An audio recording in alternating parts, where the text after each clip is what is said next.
ET-409 autorizado para despegar. Gracias. ET-409 listo para el despegue. Apenas unos minutos después de dejar el suelo, una tragedia imprevista golpeó de repente.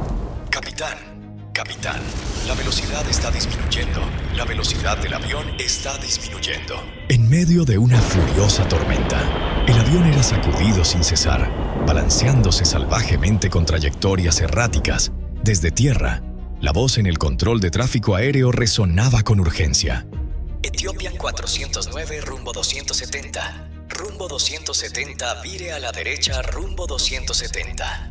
La delgada línea entre la vida y la muerte se estrechaba cada vez más. Cada segundo que pasaba era como una carrera desesperada contra la muerte. ¿Qué pasaría después? ¿Podrían los últimos esfuerzos de la tripulación obrar un milagro ahora mismo? Abróchense los cinturones y acompáñennos en el fatídico vuelo 409 de Ethiopian Airlines. A las 22:30 del 24 de enero de 2010 en el Aeropuerto Internacional de Beirut Rafik Hariri, Líbano. El ambiente de trabajo era extremadamente urgente. El personal de tierra se apresuraba a revisar y cargar los últimos paquetes en el avión, preparándose para el viaje que partiría en unas pocas horas. Era el vuelo número ET-409 de Ethiopian Airlines, programado desde Beirut, Líbano, hasta el aeropuerto de Bole en Addis Abeba, Etiopía. Un largo viaje de 3.200 kilómetros, con una duración prevista de 4 horas de vuelo.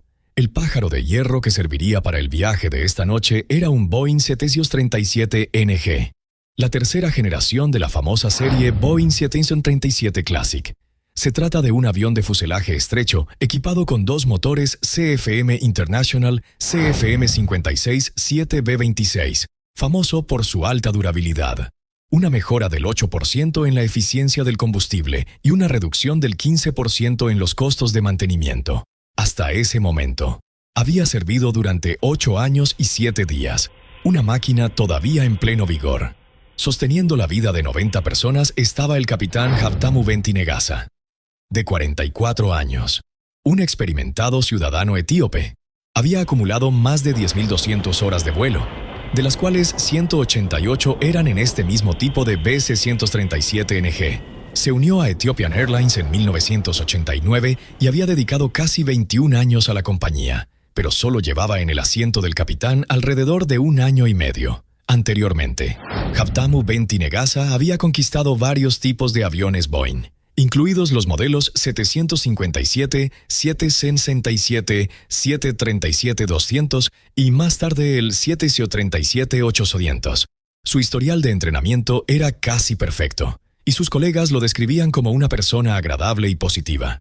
Sin embargo, había un detalle preocupante oculto detrás de las hermosas cifras. En los últimos tiempos, el piloto había estado trabajando a una intensidad muy alta. Los registros mostraban 99 horas de vuelo en los últimos 30 días y 236 horas en los últimos 3 meses. Aunque todavía cumplía con las regulaciones sobre el tiempo de descanso, la fatiga acumulada era un enemigo invisible.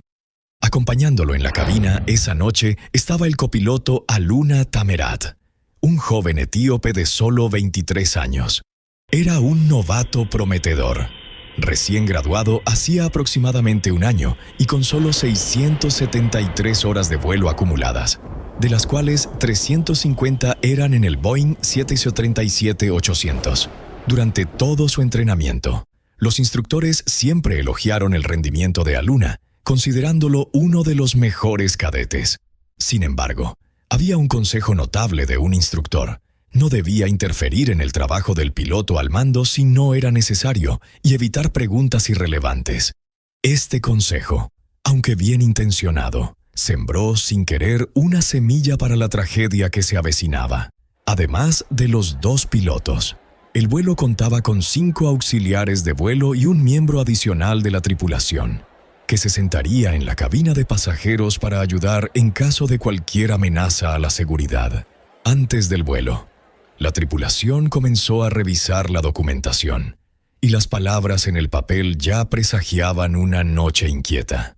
El pronóstico indicaba chubascos y tormentas eléctricas dispersas en todas las direcciones alrededor del aeropuerto de Beirut, aunque el tiempo en el aeropuerto en ese momento era estable con vientos suaves y una visibilidad de hasta 8 kilómetros. El telón de la tormenta acechaba en alta mar. Después de revisar el plan de vuelo y decidir la cantidad de combustible, los dos pilotos salieron a realizar una última inspección del Boeing. Todo parecía normal. Una vez instalados en la cabina, el capitán revisó el libro de registro técnico y confirmó que todo estaba en orden. El Boeing acababa de operar la noche anterior y se encontraba en buen estado técnico, sin motivo de preocupación. Intercambiaron algo de información como de costumbre, pero de repente el capitán Habtamu suspiró y preguntó algo extraño. Hay algo en nuestra comida. ¿Le habrán puesto marihuana o algo así a la comida? ¿Te sientes mareado? El copiloto respondió. No pude dormir. Oh, yo tampoco. La breve conversación reveló sin querer una verdad alarmante. Las dos personas que sostenían el destino del vuelo no habían tenido una buena noche de sueño. Rápidamente lo descartaron y volvieron al trabajo. Pero la fatiga ya había comenzado a infiltrarse. Otra semilla del desastre se había plantado desde la fase de preparación. Según el manual de operaciones, para un despegue estable, el ángulo de cabeceo del avión debería haber sido de 6-9 grados. Pero por alguna razón, lo calcularon en solo 5,26 grados. Aún más extraño, al configurar el estabilizador. El número que los pilotos realmente seleccionaron fue de 5,9 grados. Una cifra a medio camino entre el cálculo erróneo y el número correcto. Esta desviación de casi una unidad era un error fatal, y deberían haberse dado cuenta. A las 0:30 del 25 de enero de 2010, 82 pasajeros y 8 miembros de la tripulación estaban en sus asientos. La torre de control autorizó al ET-409 a alinearse en la pista 21. El avión comenzó a rodar. Mientras tanto, los pilotos completaron la lista de verificación previa al despegue. Pero hubo una omisión grave. No discutieron en absoluto cómo manejar las tormentas que se arremolinaban alrededor. Parecía que ninguno de los dos se había concentrado realmente en las advertencias meteorológicas. Inicialmente, el ATC autorizó al ET-409 a ascender a 3.000 pies y seguir la ruta SID, lo que significaba un ligero viraje a la derecha después del despegue. Sin embargo, mientras el avión rodaba, el controlador detectó actividad de tormenta en el radar y decidió cambiar el plan, pidiendo al avión que virara a la derecha inmediatamente después del despegue para evitar el mal tiempo. Esta fue una decisión razonable, pero esta persona no se comunicó a fondo con el controlador de salidas, creando una falta de coordinación en la cadena de mando. El terreno de Beirut es muy complejo, con altas montañas al sur y una zona militar al este, lo que obliga a todos los vuelos a moverse dentro de un corredor estrecho y requiere una coordinación extremadamente estrecha. A las 0:36:33, el capitán empujó las palancas de gases, estableciendo el empuje de despegue. El Boeing 737 con sus dos potentes motores CFM56 rugió, comenzando a acelerar por la pista. De repente, un rayo surcó el cielo nocturno fuera de la ventana. Por reflejo, el capitán exclamó: ¿Viste eso? 80 nudos. «Mantén el empuje», respondió el copiloto, aparentemente sin prestar atención mientras se concentraba en la velocidad. El capitán volvió a mirar hacia afuera. Una ligera inquietud comenzaba a instalarse en su mente. El avión alcanzó la velocidad V1. El capitán tiró de la columna de control. A las 0:37:35, el vuelo 409 abandonó oficialmente el suelo. Pero desde el momento en que las ruedas se separaron de la pista, la catástrofe había comenzado, debido a que el estabilizador no estaba ajustado correctamente. El avión se desequilibró instantáneamente. Cualquier piloto sentiría esto, y el reflejo natural sería corregirlo de inmediato.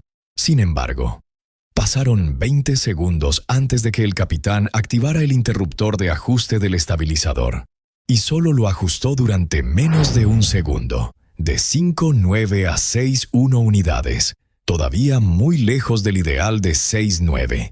Esto significaba que tenía que aplicar una fuerza constante para mantener la columna de control, pero no lo hizo, y el copiloto no se dio cuenta en absoluto de nada inusual.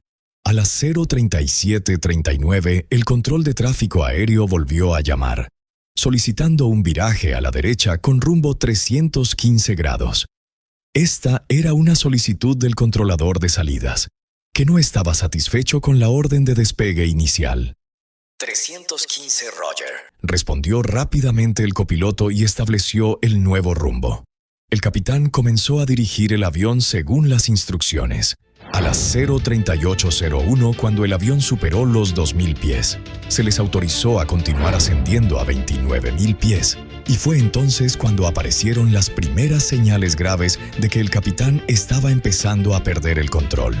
Estaba ejecutando un viraje a la derecha y ya casi había alcanzado el rumbo de 315 grados. En teoría, la pantalla le indicaría que virara ligeramente a la izquierda para completar el giro suavemente. Pero el capitán no lo hizo.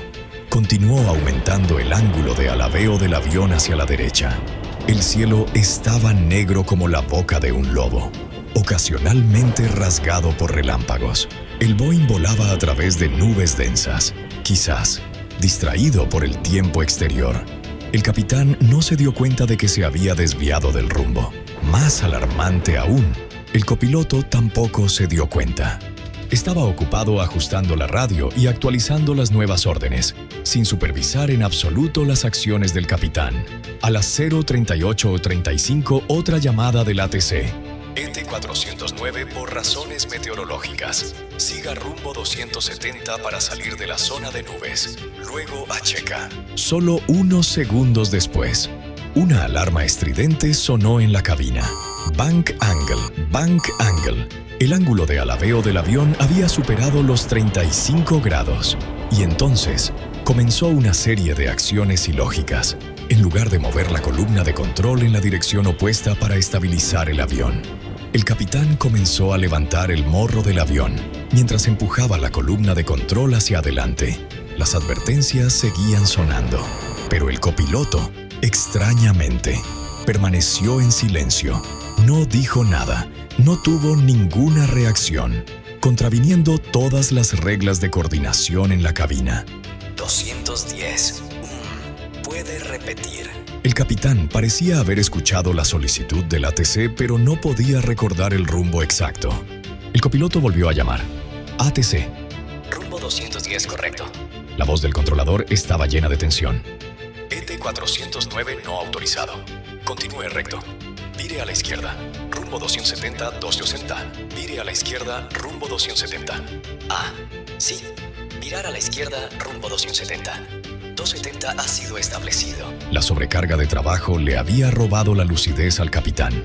Tan pronto como escuchó la confirmación del copiloto, giró bruscamente el volante hacia la izquierda, creando un giro aterrador que inclinó el avión 45 grados a la izquierda y luego hasta 64 grados. Las advertencias de ángulo de alabeo volvieron a sonar sin cesar, señalando que el avión se deslizaba hacia una espiral mortal. A las 0:39:40, en medio del caos, el capitán dijo de repente: De acuerdo, activa el piloto automático. Pero no hubo respuesta. La lluvia comenzó a caer a cántaros. El viento aullaba, ahogando las voces humanas. Pero incluso si el copiloto lo hubiera oído, activar el piloto automático en ese momento era imposible. El avión tenía que estar completamente estabilizado, algo que ya no era el caso. Parecía que el capitán había perdido completamente el rumbo. Solo podía esperar en una máquina. Mientras luchaba, continuó con acciones extrañas, empujando la columna de control hacia adelante, haciendo que el morro del avión se inclinara hacia abajo, y luego tirando de ella, haciendo que el ángulo del morro se disparara a 12 grados. El avión se estabilizó temporalmente, pero luego, por alguna razón, el ángulo del morro continuó aumentando, haciendo que la velocidad disminuyera gradualmente, aunque él no aplicara ninguna acción adicional. A las 0:39:46, el ATC volvió a llamar. Ethiopian 409, siga rumbo 270, vire a la derecha, rumbo 270, vire a la derecha, rumbo 270. Roger. El copiloto repitió la solicitud. Luego la confirmó con el capitán, pero como si estuviera cegado por un fantasma. A pesar de que la instrucción era clara en la pantalla, el capitán todavía no sabía qué hacer. A las 0:40:03, la velocidad disminuyó a 260 km/h. Sonó otra advertencia mortal. Advertencia de pérdida. Stall. El avión estaba perdiendo sustentación. 2 segundos después, el ángulo del morro aumentó a 38,5 grados, un nivel extremadamente peligroso. ¿Qué es eso? ¿Qué es eso? Repetía el capitán en pánico, pero seguía sin haber respuesta. El avión estaba a una altitud de 700 pies, con una velocidad de solo 222 km/h. Unos segundos después, el morro del avión se inclinó bruscamente hacia abajo, mientras se inclinaba fuertemente hacia la izquierda. La velocidad comenzó a aumentar de nuevo a medida que el avión se precipitaba. Ethiopian 409, rumbo 270. Rumbo 270, regrese a rumbo 270 ahora. Entendido. La voz del controlador de tráfico aéreo temblaba de miedo. En la pantalla del radar, estaba presenciando cómo el ET-409 volaba directamente hacia las altas montañas del sur. A las 0:40:45, una última acción demencial. El capitán dejó de dirigir el avión hacia la derecha y en su lugar giró a la izquierda. El avión reaccionó girando a la izquierda, mientras continuaba levantando el morro, y la velocidad volvió a desplomarse. La velocidad está disminuyendo. Capitán, la velocidad del avión está disminuyendo. Gritó el copiloto. Ok, intenta hacer algo. Respondió el capitán desesperado. Era la primera vez que pedía ayuda, pero el copiloto parecía paralizado, sin hacer nada, sin ofrecer ninguna sugerencia. La velocidad disminuyó a 370 km/h. El ángulo de alabeo a la izquierda aumentó a 35 grados. A las 0:40:59, el capitán empujó inesperadamente la columna de control hacia atrás, haciendo que el morro del avión se levantara. Una acción completamente contraria a lo que se debe hacer cuando un avión está en pérdida. Lo inevitable tenía que suceder. El Boeing alcanzó una altitud final de 9,000 pies antes de comenzar a caer en picado. Ethiopian 409, Ethiopian 409, se dirige hacia las montañas. Vire a la derecha, rumbo 270. El controlador llamó de nuevo desesperado, pero al otro lado de la línea solo había un silencio mortal. El avión giró en espiral, precipitándose hacia el mar Mediterráneo. El contacto por radar se perdió a las 0:41. Testigos cerca de la costa vieron una bola de fuego caer del cielo nocturno. El Boeing 737 se desintegró en miles de pedazos. La caja negra comenzó a emitir una señal de socorro. Pero no fue hasta la mañana siguiente que se pudo acceder al lugar del accidente. Las 90 personas a bordo habían fallecido. El vuelo ET-409 había terminado su viaje en solo 4 minutos, llevándose las almas de 90 vidas al mar. La investigación posterior pintó un cuadro trágico del error humano. El informe concluyó que la causa principal fue que la tripulación no gestionó los parámetros básicos de vuelo: velocidad, altitud, rumbo y actitud de la aeronave. La información de control de vuelo contradictoria e ilógica hizo que el avión perdiera completamente el control. No siguieron los principios de oro de la coordinación y el apoyo mutuo, lo que llevó a errores irrecuperables. El informe también señaló una serie de factores contribuyentes. El manejo ineficaz de la tripulación creó presión y estrés adicionales. El avión estuvo en un estado de desequilibrio durante casi todo el corto vuelo, aumentando la carga de trabajo de los pilotos ya sobrecargados. La noche y el mal tiempo pueden haber causado desorientación espacial, haciendo que el capitán ya no fuera consciente de qué era el cielo y qué era la tierra. La fatiga acumulada debido a un denso horario de trabajo había deteriorado gravemente su capacidad para manejar la situación. Y finalmente, La renuencia del joven copiloto a intervenir y tomar el control selló cualquier esperanza, dejando que el capitán los llevara a todos a la muerte.